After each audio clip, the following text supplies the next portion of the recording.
my name is Julia M. Spencer. I'm a real estate advisor, investor, and your #1 source for real estate advice online. And in today's video, we're actually videotaping it here from sort of my makeshift office now, which is one of my houses downtown. So I don't actually live here. I'm just hanging out here during the day. So I'm really happy to share this video with you. But this video, we're going to be talking about how to get private investors to help you buy some property, because this is a question I had from one of my dear subscribers, Denise, and we're going to be answering that in this video today. Now, before I get into the topic though, make sure you subscribe at my website. It's at the bottom of this video. Make sure you also leave me comment suggestions, anything at the bottom of this video, and let me know how I'm doing, how I could be doing better, and share my videos too and answer other people's questions if you see them. I don't always have time to respond to everybody, but I try my very best. And this is actually the second part of a question that we've had from Denise a couple of weeks ago. I'm finally getting to it, so I'm really apologizing, Denise, that this video took so long to make. But this is a good question, and I'm not sure I can get a straight, clear-cut answer to this, but I'm going to try my very best.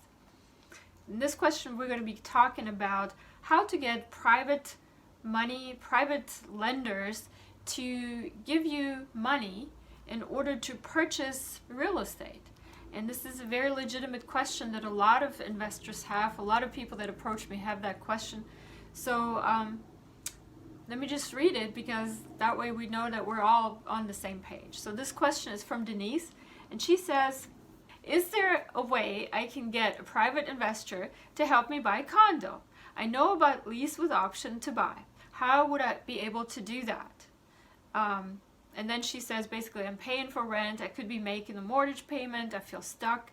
And, you know, that just talks about how it all happened. And she's really tired of being stuck and feels like she can afford a mortgage payment, just nobody will give her a loan because of her financial situation.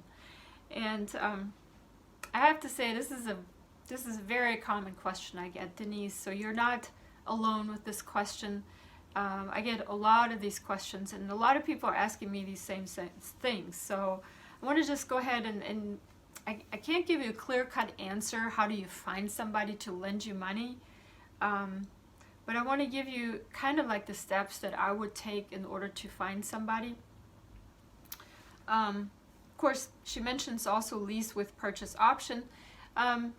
See, this is a really good thing to actually, the first thing basically what I would do is if you're in that kind of market to buy a condo or a home and you need owner financing, basically is what you're looking for. Owner financing or a lease option to purchase option basically means that you'll sign a longer term lease contract with a landlord, like for example 2 or 3 or 4 years, or you know, maybe even 1 year, I don't know. And basically you tell the landlord that, hey, I'll sign this contract with you and I'm going to try to basically finance this property and buy it from you in that time frame. A lot of times with lease to purchase option, you agree beforehand on a sales price, because while you're renting the property, obviously its value will go up, so that's not very beneficial to you as a buyer. You want to go ahead and negotiate that ahead of time. And then you basically own the property, although you're not really owning it per se, because you're living there still as a tenant. But as long as you are making the payments and you can finance the property within the time frame specified in the contract, you could very well end up with a really good property and have basically the owner finance for you. Or they can even go ahead and finance it for you right away without any kind of wait period, which means that basically the loan goes through your landlord and instead of a bank. And I've seen that many times. So how do you find somebody? Well, there's a couple of ways here. I'm going to just give you a couple of really, really good options here that you can check out. First off, do the search. You know, do the search as if you would be searching for tax sale foreclosure properties. You know, go on Craigslist. You put even an ad up on Craigslist and say, hey, I'm looking for a property. I want to do lease to purchase option on that property, or I want owner financing. Is there anybody out there that can help me? And then on the flip side as well, on that same Craigslist website for your location, just look to see if anybody actually already offers it. You might not be getting the property that you want right away. You might be getting something that you maybe weren't looking for, but it always helps to have a property under your belt. If you have no property at all and you want to own the house where you live, you might have to sacrifice to get something that you want versus something that's actually your own and it's easy to get. And then you can sell it later on, hopefully for a profit, and use that money as a down payment for a subsequent property that you may want. Now, another option, because Denise asked me actually another question before this one, she's actually interested in becoming a realtor or real estate agent. That's just an excellent way to meet people, buyers, sellers, that might be open to this kind of thing. They may have never heard of owner financing. They don't know how it works. But if you're a real estate agent and you learn about it, and for example, a seller approaches you and says, hey, I have this property, please sell it for me. You can say, hey, are you interested in owner financing? And if you are, I'll buy it from you, kind of thing. And I've actually seen a lot of my real estate investing friends that have just started, not just started, but started many years ago to invest in real estate, really didn't have any funds. This is how they got into it. They learned the business by being a realtor, by being an educated, licensed realtor or real estate agent. And this is what put them together with the other, with the seller pool out there in the area and with the buyer pool. And once you start talking to people, of course, you understand their motivations for selling and their financial situations, and whether or not they're even open to owner financing, and you can propose that to them. So a lot of sellers may not even ever have thought about that option, and that it's much easier to get maybe their sales price if they offered owner financing.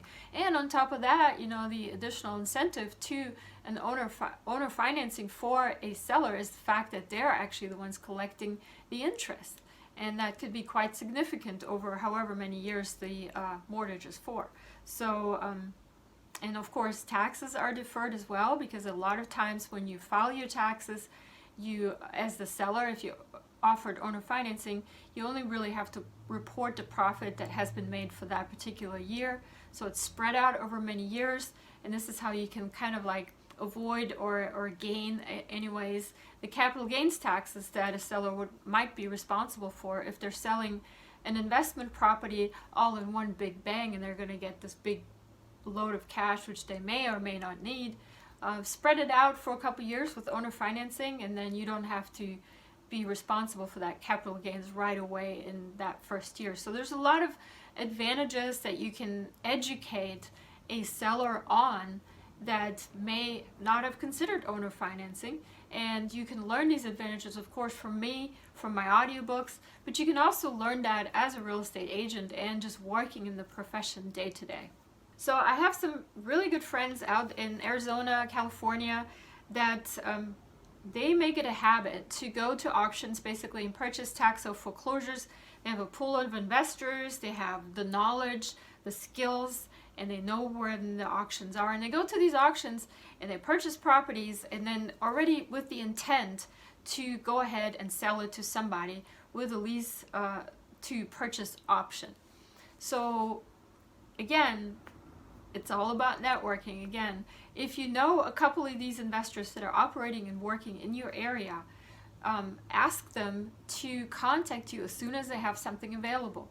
And they're going to be working with you in terms of how much your payment is going to be. They're not really going to be bugging you all that much on the sales price or anything like that, but they're going to work with you. So the ones that I know I've seen the contracts, actually, lease-to-purchase option contracts, and they're very, very short. They're not like these long 60-page closing contracts, warranty deeds that you have to sign with a bank, basically, or security deeds, depending on what state you're in. They're a simple 3-pager. Basically, hey, I'm letting you live there. As long as you live there, this is your property, but if you, or basically, I'm not even giving you the property's title unless you paid it off, but I'm going to let you live there as long as you make the payments. The payments never change, the interest never changes. all that's going to change is probably your tax payment, because that goes up and down every year. And there's going to be a clause in that contract that basically says, if you don't pay me, then you forfeit the contract. So that just basically means that you just don't get to stay there. It's really easy. It's just like a rental agreement, but it is really your house. I mean, you can do with it whatever you want. There's not going to be any big specifications on, ooh, you can't paint your doors or you can't paint your interior. It's really straightforward. If you want to see one of those contracts, I can provide one to you, and you can read it over, and then you can see, what kind of basically statement it is on there. And it's very simple lease to purchase option contract. Now, from my past experience, I have done one of those contracts before with one of my tenants, and it was the same. It was really easy. They gave me a little bit of a down payment, however much they could afford. This helped offset my closing costs because I had to finance the property to give to them. And yeah, the mortgage was in my name, and they just paid me. And the deal was they would refinance it within 5 years, and it'll be theirs. And we had already agreed on the sales price and everything else. I just basically put my name down for the financing. And unfortunately, in those 5 years, of course, they didn't buy it, and I ended up keeping the property, which, they understood. They changed their mind. They were very young people. But, if that's not you and you want to stay in a place like that, it's very easy to find somebody who can get the financing for you. You just got to keep knocking on doors, asking around, tell your neighbors that's what you're looking for. Put an ad up on Craigslist. Get into the real estate professional world, the real estate agent world, and put the word out there. And before long, somebody's gonna, if you have a good credit history, if you had a good reputation as a person, and you're creditable, and not even sure this is the right word, if you're a credit-worthy person is what I meant to say, then you might have people actually knocking on your door and asking you if you wouldn't mind buying this property. Now, I wanted to share with you one last third option. I don't know if you've heard this before, but I've actually had a lady on my show before, on my radio show. Her name was Mary, and you can actually look at her. I think it's here on YouTube. But Mary was one of those investors where she actually went ahead and bought distressed properties from owners. And basically, she would just take over their mortgage. And so what she would do is she would buy the property from the distressed owners. The mortgage would stay in place, so she would not refinance it. She would just basically take over paying their loan, catch it up and take over their loan and catch it up basically. And then she would turn around and rent that property to an owner-occupant, basically somebody who is signing a lease to purchase option with her. So what she would basically buy is a property that may have some equity already, and then she would basically keep that equity and forward that property at market price to somebody who might want to buy it in the future but right now wants to rent the house. So it's basically like a three-way step. Now, if you want to know a little bit more about that, I think you need to search Mary on the on my YouTube channel. I'm going to add the videos that the YouTube videos at the bottom of this video as well, so you can watch the show or listen to the show, the radio show yourself that I had with Mary, and she kind of describes her process there. But what I want to say at the bottom line of all of this, I know this video has been going on for quite some time. If you're looking for an investor to basically provide you with the funds to purchase a property, you may want to look into contacting some of these investors like Mary, and you can easily spot them because they drive around in cars, and on the car it says, I'll buy your house now, I'll buy your distressed property, buying houses, or Mary buys houses. You've seen the ads. But basically, call them and say, hey, I don't have a house to sell, but do you have any to sell to me? So that's another option to find maybe somebody like Mary who is in the business of purchasing distressed properties taking over the mortgage, catching it up, and then basically forwarding that deal to an owner-occupant, because, you know, obviously that's her business. She only lives in one house. She doesn't need all of them, right? So I hope that was helpful. Thank you, Denise, for asking these questions. I hope the answers are useful to everybody else out there as well. Please subscribe at my website. It's at the bottom of this video right here. Don't forget to subscribe. You'll get a free guide to real estate investing, and make sure you leave comments, suggestions, feedback, good, bad, ugly. I take it all at the bottom of my videos, and share them if you think they're useful. And if you need to send me the direct question, realestate@juliamspencer.com. Also at the bottom of this video is a link to the radio station that hosts my radio show once a week, Real Estate Real Talk. It's on Wednesdays at noon, and that is in the Savannah, Georgia area, 107.5 FM. But you can also stream anywhere in the world. WRUU.org is the website for the radio station. I'm not the owner, I just work there, and that's when my show is on. So make sure you check that out, and I hope to see you investing very successfully very soon. Have a great day. For your free guide to real estate investing, visit juliamspencer.com.